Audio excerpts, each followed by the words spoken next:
Hi అండి. అందరూ ఎలా ఉన్నారు? నేనైతే చాలా బాగున్నాను. మరొక వ్లాగ్‌తో మీ ముందుకైతే వచ్చేసానండి. యాజ్ యూజువల్‌గా కొన్ని డ్రై ఫ్రూట్స్, పపాయ, ఈడ క్యారెట్ జ్యూస్‌తో అయితే నేను నా బ్రేక్‌ఫాస్ట్‌ని కంప్లీట్ చేశాను. పిల్లల కోసం బ్రేక్‌ఫాస్ట్‌ని అయితే రెడీ చేస్తున్నాను. దానికోసం ఒక టమాటో, ఒక 2 ఆనియన్స్, కొంచెం సాల్ట్, ఇంకా నానబెట్టేసుకొని ఉంచేసుకున్న ఎండుమిర్చినైతే వేసుకున్నానండి. నానబెట్టేసుకుంటే చాలా బాగా మనకు మెత్తగా గ్రైండ్ అయితే అయిపోతుంది. మిక్సీ పట్టేసుకొని కారంనైతే రెడీ చేశాను. ఒక్కొక్కసారి కారంలో కొన్ని తెల్లగడ్డల్ని కూడా వేసేస్తానండి. ఈసారి తెల్లగడ్డ వేయకుండా ఓన్లీ ఎర్రగడ్డ మాత్రం వేసుకొని చేసేసాను. ఇలా దోస వేసేసుకొని కారము, ఎగ్గు వేసేసుకొని ఎగ్ దోసనైతే నేను ఇలా ప్రిపేర్ చేస్తాను. చాలా బావుంటుంది. నెయ్యితో కాల్చుకుంటే దోసలైతే ఇంకా టేస్టీగా ఉంటాయి. లాస్ట్‌లో కొద్దిగా పప్పుల పొడినైతే వేస్తాను. పప్పుల పొడి అంటే మన రాయలసీమ వాళ్ళకు చాలా బాగా తెలుసండి. పప్పులు, తెల్లగడ్డలు, ఎండు కొబ్బరి, అలాగే కొన్ని ఎండుమిర్చి వేసేసుకొని సాల్ట్ వేసుకొని మిక్సీ పట్టుకుంటాము. యాజ్ యూజువల్‌గా మనం వ్లాగ్ చేస్తున్నప్పుడు ఒక టిప్ చెప్పడం అలవాటు కనుక ఇక్కడ ఒక టిప్ అయితే చెప్తానండి. బాదం పప్పుల్ని నానబెట్టేసుకొని తినడం చాలా మందికి అలవాటు ఉంటుంది కదా! ఇలా బాగా క్లీన్‌గా అయితే వాష్ చేసుకోవాలి. వాటర్‌లో చూసారా ఎంత డస్ట్ అదంతా వచ్చిందో. మనము బాదం పప్పుల్ని నానబెట్టేసుకొని మరుసటి రోజు తీసుకుంటూ ఉంటాం కదా! నెక్స్ట్ డే కూడా బాగా మనం అంటే నైట్ కడిగేసి పెట్టేసుకొని మరుసటి రోజు బాదం పప్పులు తీసుకున్నప్పుడు ఆ వాటర్ అనేది రెడ్‌గా వచ్చినట్లయితే మనకు పప్పులకి కలర్ అయితే వేశారు అని అర్థమండి. ఎందుకంటే ఎర్రగా ఉండే బాదం పప్పులు రేట్ ఎక్కువ కనుక అలా రెడ్‌నెస్‌ని పెంచడం కోసం కలర్స్ అయితే వేస్తారంట. కొంచెం చూసుకొని కొనుక్కోండి. ఇంకా లంచ్ కోసం ఇక్కడ నేను ఒకవైపు బిర్యానీని, మరొక వైపు చికెన్ ఫ్రైనైతే చేశాను. ఇదేం కాంబినేషన్ అంటారా? చికెన్ ఫ్రై, బిర్యానీ 2 కూడా పిల్లలకి చాలా ఇష్టమండి. అందుకని చికెన్ ఫ్రై నేను ఎలా చేస్తాను అంటే కొంచెము ఆవ నూనె వేసేసుకొని, ఒక పచ్చిమిర్చి, కరివేపాకు, ఆనియన్ వేస్తాను. ఆ ఎర్రగడ్డ బాగా మగ్గిన తర్వాత కొంచెం అల్లం వెల్లుల్లి పేస్ట్ వేసేసుకొని, అది కూడా పచ్చివాసన పోయిన తర్వాత టమాటో వేసి అది కూడా మగ్గిన తర్వాత ఇక్కడ చికెన్ అయితే వేస్తాను. మరొక టిప్ అయితే చెప్తానండి. ఇంతకుముందు కూడా ఇది చెప్పున్నాను. ఫస్ట్ టైమ్ చూస్తున్న వాళ్ళకి యూజ్ అవుతుందని చెప్తున్నాను. చికెన్‌ని మనము అలానే వేసేయకుండా కడిగేసుకొని, కడిగిన తర్వాత ఒక 30 నిమిషాల పాటు సాల్ట్ వాటర్‌లో నానబెట్టేసుకున్నట్టయితే చికెన్ రబ్బర్‌లా సాగకుండా చాలా సాఫ్ట్‌గా వస్తుంది. ఇక్కడ ఎసురైతే తెల్లుతుంది.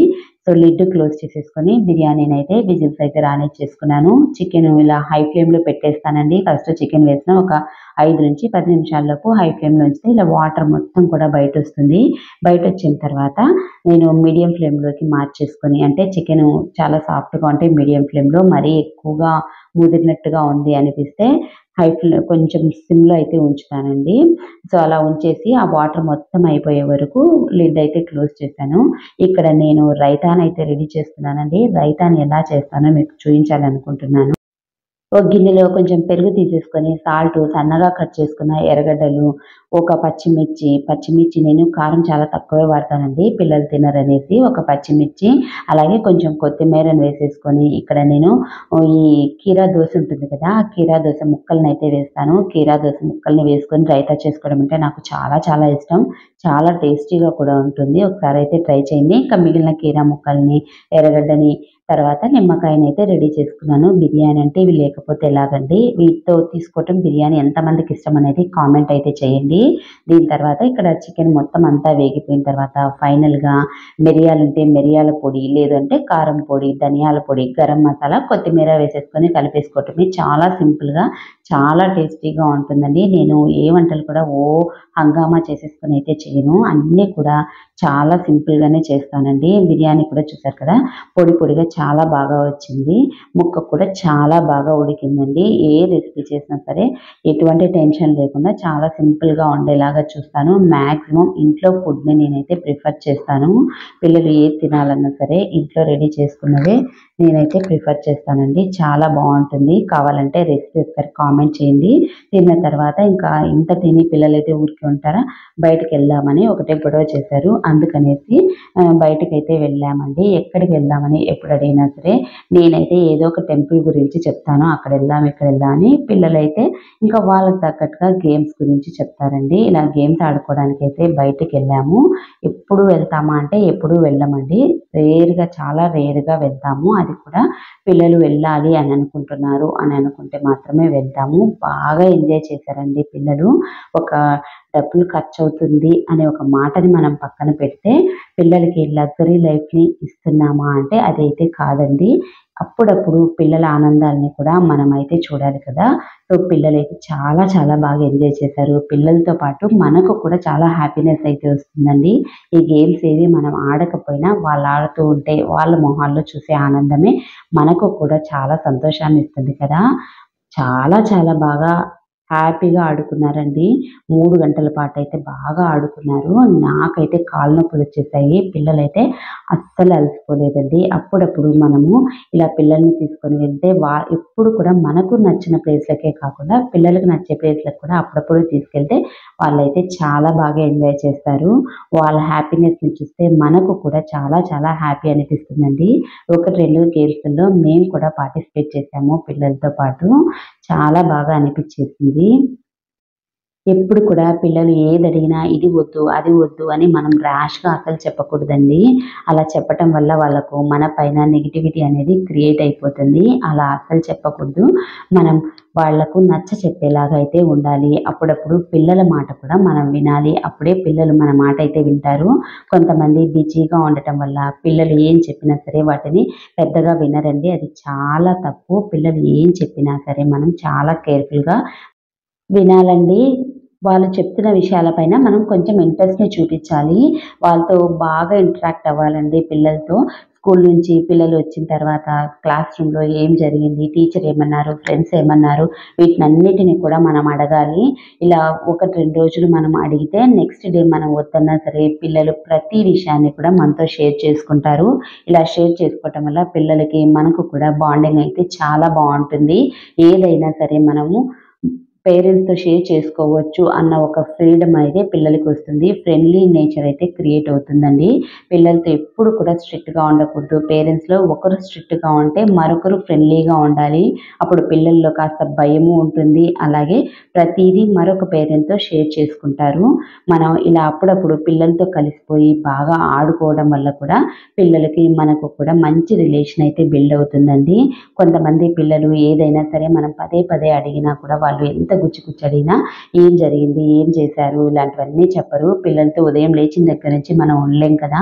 ఎక్కువ టైం వాళ్ళు మనతో ఉండడం కన్నా స్కూల్‌లో బయట ఫ్రెండ్స్‌తోనే ఎక్కువగా ఉంటారు కనుక పిల్లలు ప్రతి విషయం మనకు తెలియాలి అనంటే ఆ జాగ్రత్త అనేది మనకు ఉండాలి అంటే పిల్లలతో బాగా ఇంటరాక్ట్ అవ్వాలండి. వాళ్ళు చెప్పేది ఓపికగా వినాలి. విని మనము వాళ్ళకి ఏది మంచి, ఏది చెడు అని అర్థమయ్యేలాగా చెప్పాలి. అలాగే పిల్లలు అడిగిన ప్రతీదీ కొనిచ్చాలి అని నేనైతే చెప్పనండి. పిల్లలకి ఏది మంచి, ఏది చెడు ఎలాగైతే చెప్తామో మనకు వాళ్ళు ఏదైనా ఒక బొమ్మ కానీ, ఏదైనా ఒక వస్తువు కానీ అడిగినప్పుడు దానివల్ల ఎంత ఉపయోగం ఉంది అన్నది మనం పిల్లలకి అర్థమయ్యేలా చెప్పాలండి. అంతేకాని వద్దు అనేసి ఒక్క మాటలో మనం చెప్పేస్తే పిల్లలకి అది అర్థం కాదు కనుక దానివల్ల కూడా పిల్లలు మొండిగా అయితే తయారవుతారు. అలా కాకుండా మనం పిల్లలకి అర్థమయ్యేలాగా చెప్పాలి. దానివల్ల ఎంత ఉపయోగం ఉంది అనేది మనం చెప్తే పిల్లలే అది కొనాలా వద్దా అనేది వాళ్ళే ఆలోచించుకుంటారండి. నేనైతే పిల్లలకి అలానే చెప్తాను. మా బాబు కొంచెం పెద్దవాడయ్యాడు కనుక వాడికి చాలా బాగా అర్థమవుతుందండి మనం ఏం చెప్తున్నాము అన్నది. తను చాలా బాగా అండర్స్టాండ్ చేసుకుంటాడు ఏదైనా సరే. ఏది అవసరమో, ఏది అవసరం లేదు తనకి తనే చూస్ చేసుకుంటాడు. నేనైతే అలానే చెప్పాను చిన్నప్పటి నుంచి. అప్పుడు అర్థమయ్యేది కాదు కానీ అయితే మొండిగా ఎప్పుడు కూడా బిహేవ్ చేయలేదండి చిన్నప్పుడు. ఇప్పుడు పెద్దవాడయ్యాడు కనుక మనం చెప్తుంది క్లియర్‌గా అర్థమవుతుంది. నాకు చాలా పనుల్లో కూడా ఇంట్లో బాగా హెల్ప్ చేస్తాడు కూడా.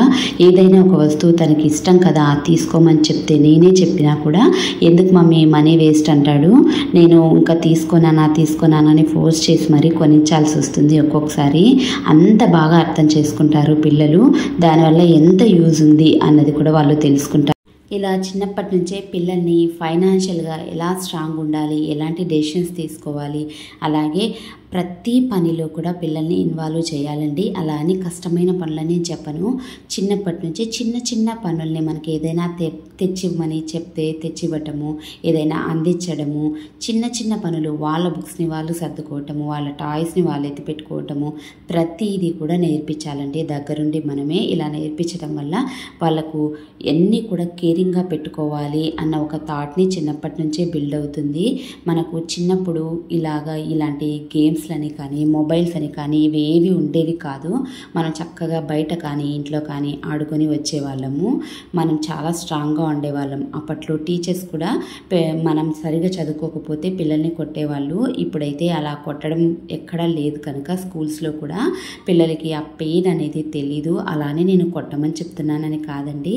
అంటే ప్రతి విషయంలో పిల్లల్ని ఇన్వాల్వ్ చేయటం వల్ల, ప్రతిదీ మన దగ్గరుండి చెప్పటం వల్ల వాళ్ళు మెంటల్గా స్ట్రాంగ్గా పిల్లలైతే గ్రో అవుతారు. అలా స్ట్రాంగ్గా గ్రో అవ్వడం వల్ల ఎలాంటి పిచ్చి పిచ్చి డెసిషన్స్ జోలికి వాళ్ళు వెళ్ళరు. ప్రతి పనిలోనూ ఇన్వాల్వ్ చేయాలి. మనం చాలామంది ఫైనాన్షియల్ మ్యాటర్స్ పిల్లలకి చెప్పకూడదు అని అంటారు. ఫైనాన్షియల్ మ్యాటర్స్ అని నేను చెప్పను, కానీ అడిగిన ప్రతిదీ కొనిస్తూ ఉంటారు. దానివల్ల చాలా సెన్సిటివ్ మైండ్తో అయితే గ్రో అవుతారు. అడిగిన ప్రతిదీ కొనివ్వకుండా అది ఎంతవరకు యూజ్ అన్నది చెప్పి మరి వాళ్ళనే డెసిషన్ అయితే తీసుకోమని చెప్పాలి.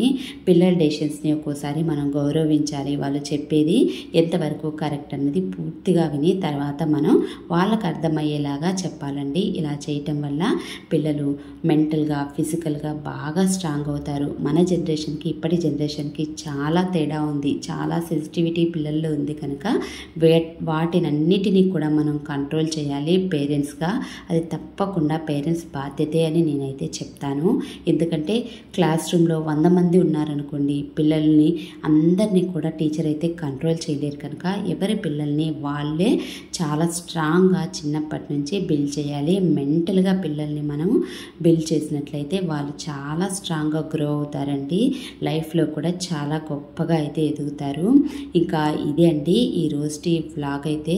ఇలా చాలా బాగా ఎంజాయ్ చేసాము. చాలా బాగా అయితే పిల్లల ఆనందమే మన ఆనందం కదండి. అందుకని చాలా బాగుండింది డే అయితే. నేనైతే ఫుల్గా టైర్డ్ అయిపోయాను. పిల్లలు మాత్రం మాత్రం అలసిపోలేదండి. పిల్లల విషయంలో నేను ఫాలో అయ్యే కొన్ని విషయాలని మాత్రమే మీతో అయితే షేర్ చేసుకున్నానండి. ఇవి మీకు యూస్ఫుల్ అనిపిస్తాయి అని నేను అనుకుంటున్నాను. యూస్ఫుల్ అనిపిస్తే ఇంకా మీకు తెలిసిన మంచి మంచి విషయాలు ఏవైనా ఉంటే వాటిని కూడా కామెంట్లో అయితే చెప్పండి. తప్పకుండా నేను ఫాలో అవుతాను. మన ఫ్యామిలీ మెంబర్స్కి అందరికీ కూడా మీరు చెప్పిన విషయాన్ని షేర్ చేస్తానండి. ఇంకా పిల్లలకి ఎలా రాయాలి, తర్వాత ఎలా ప్రొనౌన్సింగ్ చేయాలి, వీటన్నిటిని కూడా ఎలా నేర్పించాలి. కొత్త లాంగ్వేజెస్ ఉంటాయి కదా. ఇప్పుడు మా పిల్లలకి నేనైతే తమిళ్ అవి చెప్తున్నాను. తమిళ్ నాకు రాదు, కానీ నేను నేర్చుకుని వాళ్ళకి చెప్తున్నాను. ఇలా తమిళ్ కానీ హిందీ కానీ కొత్త లాంగ్వేజెస్ని పిల్లలకి ఎలా ఇంట్రడ్యూస్ చేయాలి, వాళ్ళలో ఎలా ఇంట్రెస్ట్ కలిగించాలి, ఎలా నేర్చుకునేలా చేయాలి, ఇంగ్లీష్ రీడింగ్ ఇలాంటివన్నీ కూడా ఎలా చేయాలి, వీటన్నిటిని కూడా కావాలి అని అంటే కామెంట్లో అయితే చెప్పండి. తప్పకుండా వాటిని కూడా ఒక మంచి వీడియోతో ఎలా పిల్లలకి నేర్పించాలి, అందులో దగ్గరలో మనకు హాలిడేస్ అయితే రాబోతున్నాయి కదా, ఎలా ఈ హాలిడేస్లో పిల్లలకి వీటన్నిటిపైన ఒక ట్రైనింగ్ అయితే ఇవ్వాలి అన్నది నేనైతే మరొక మంచి వీడియోతో మీ ముందుకు వస్తానండి. వీడియో నచ్చింది, యూస్ఫుల్ అనిపిస్తే తప్పకుండా లైక్, షేర్, సబ్స్క్రైబ్ చేయడం మాత్రం అస్సలు మర్చిపోకండి. మీకు తెలిసిన విషయాల్ని నాతో పంచుకోవడం కూడా అసలు మర్చిపోకండి. మరొక యూస్ఫుల్ వీడియోతో మళ్ళీ మీ ముందుకైతే వస్తాను. అంతవరకు సెలవు. Thank you. బాయ్.